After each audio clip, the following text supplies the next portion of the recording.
Здравствуйте! В эфире программа «Энергетика Якутии», отраслевые новости, и я ее ведущая Татьяна Каракулова. И вначале коротко о главных темах выпуска. Новому мосту новое освещение. Теперь через Малую Батуобию ездить безопасно даже в плохую погоду. Якутскэнерго готова к сезону пиковых нагрузок. На Якутской ТЭЦ и ГРЭС завершен ремонт. В Алдане выросло число потребителей котельных, а в Оленнике готова к запуску самая крупная ДЭС. Марафон в разгар пандемии. Работники Якутскэнерго участвуют в индивидуальных забегах Министерства энергетики России. Энергетики западных электрических сетей повысили безопасность движения по новому автомобильному мосту через реку Малая Батуобия. Благодаря установленному освещению водителям ездить комфортно как в темное время суток, так и в сложных метеоусловиях. Подробности в нашем видеосюжете из Мирнинского района. Чтобы по новому мосту через Малую Батуобию было безопасно ездить, здесь подключили освещение. 2 недели велись работы по проектированию и согласованию земельного участка. После всего за 2 дня энергетики поставили опоры и присоединили их к действующей ЛЭП западных электрических сетей поселка Новый. Именно физический процесс строительства был закончен за 2 дня, но до того, как мы начали работать непосредственно со стройкой, был очень такой длительный процесс согласования документов, заключения договоров, определения проекта марки опор, типа опор, сечения провода и так далее и тому подобное. Работы по проектированию и согласованию земельного участка велись в ускоренном темпе. Было установлено 7 опор линий электропередач 0,4 киловольт с проводом СИП. Но даже когда проект был готов, его пришлось корректировать. Всему виной это тополь. Тополь дерево очень прихотливое и трудно приживается в условиях крайнего севера и вечной мерзлоты. Было принято решение дерево не трогать, изменили проект, немножко удлинили линию, поэтому мы сейчас можем наблюдать его вот на берегу. Все проезжающие будут смотреть летом, любоваться на деревья. Новый мост – один из самых крупных в Западной Якутии. Его длина около 200 метров, и теперь он надежно связывает Миринский и Сунтарский районы. Отныне дорога будет работать круглогодично, а установленное освещение обеспечит безопасность передвижения автомобилистов как в темное время суток, так и в сложных метеоусловиях. Сахаэнерго готовится к запуску самого крупного в своей истории энергообъекта. Мощность новой дизельной электростанции в селе Оленек 4,7 мегаватта. Этого хватит для снабжения энергией всех потребителей Арктического районного центра. На ДЭС установлено оборудование, в котором применены новейшие технологии. Мы уже получили разрешение управления Госжилнадзора. Осталось получить разрешение Ростехнадзора буквально на днях.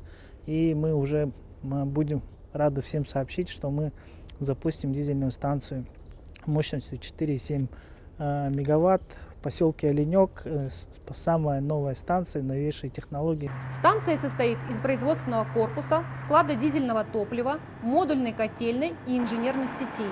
В машинном зале установлено 7 дизель-генераторов. Сегодня новый энергообъект работает в пусконаладочном режиме. Объекты генерации Якутскэнерго готовы к зимним максимумам температур. Уровень подготовки Якутской ТЭЦ и ГРЭС оценил генеральный директор ПАО Якутскэнерго Алексей Стручков. Он осмотрел оборудование и обсудил режимы работы с ответственными специалистами. Вся запланированная ремонтная программа выполнена в полном объеме. Все регламентные, плановые ремонтные работы и работы в рамках инвестиционной программы, они проведены в установленные сроки. Предварительные акты готовности даны по всем нашим 3 объектам генерации. И сегодня все наши станции работают в плановом и штатном режиме. Подача тепла на объекты жилищного фонда, объекты социальной сферы, на все промышленные объекты, она осуществляется в плановом порядке.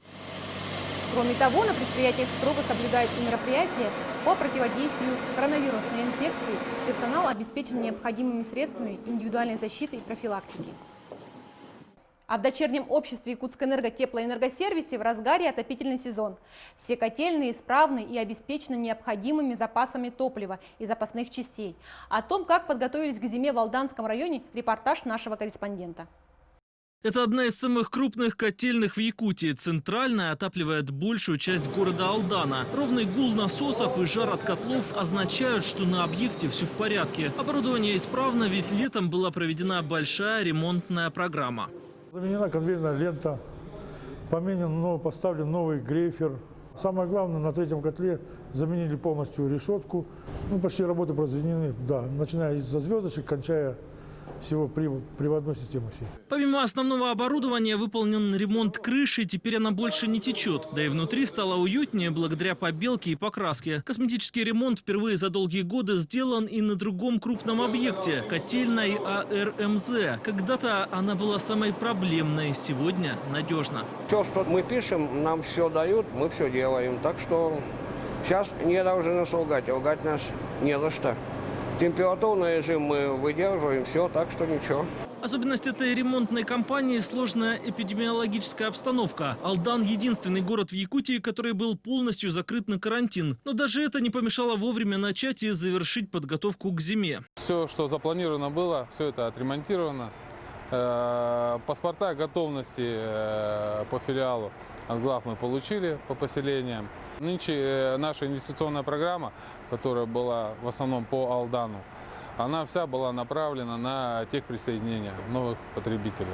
Сейчас в работе все котельные теплоэнергосервиса. Это 6 районов Якутии и 1 на севере Хабаровского края. Среди крупных объектов котельные ТЭС и квартальная в Усть-Нере. А также в поселке Солнечный Усть-Майского района. Кроме того, в ряде населенных пунктов увеличилось число потребителей. Мы в этом году подключили дополнительно в Аймиконском селе Аймикон население к центральному теплоснабжению.